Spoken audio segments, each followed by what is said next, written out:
Hey friends, happy Wednesday, the 26th of October. It's nice to be with you. I'm Father Bill Hill, priest at Holy Spirit Catholic Community in Rock Springs, Wyoming.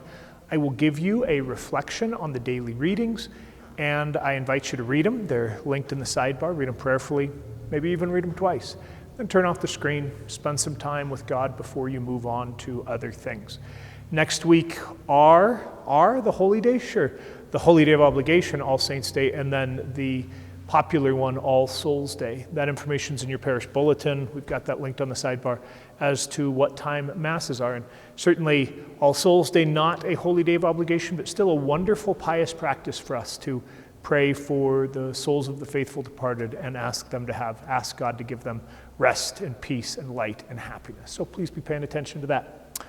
We are working on St. Paul's letter to the Ephesians, and then we have Luke's Gospel today. Ephesians may be a little bit less controversial today than yesterday, which had to do with relationships and power dynamics in marriage relationships. Now we hear about families, children, and parents, but then also slaves and masters.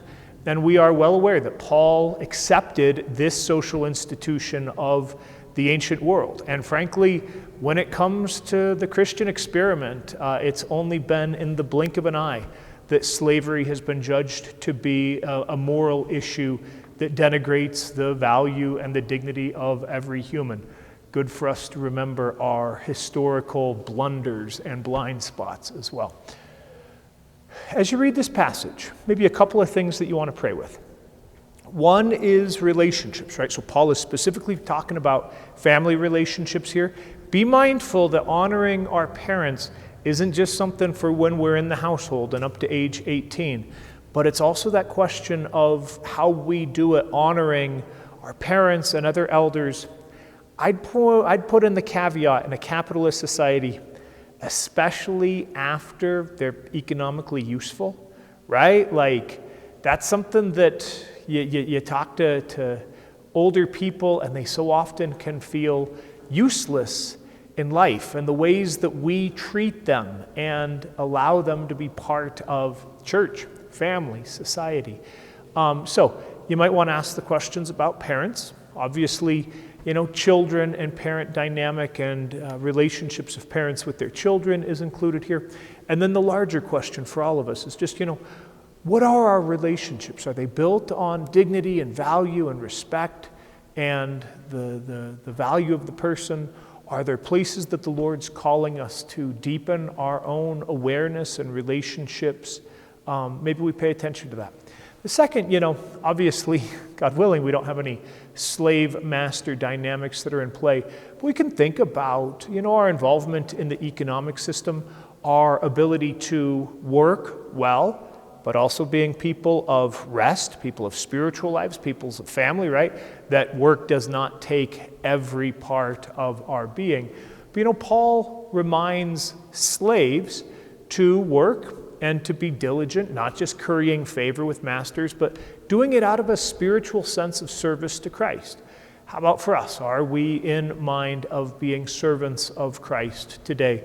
Whatever it is that we are called to. An opportunity for us to reflect on our relationships, on our boundaries, on their health, on the way that maybe the Lord is calling us to be nourished and fed and loved in this present age, and to live in right relationship with all that has been made.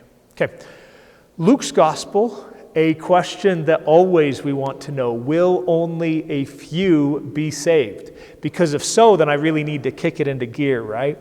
Jesus doesn't give a yes or no answer as a classic wisdom teacher does, but instead he invites people into the mystery, and he holds up a high bar for them, right? Strive to enter through the narrow gate. And there will be many who are on the outside looking in, thinking that they were going to be on the inside, right? A call for us not to be complacent, not to rest on our laurels, not to think that we've got it made, but instead always to go deeper in this relationship of grace, of love, of call, of salvation, however it is that we want to understand it.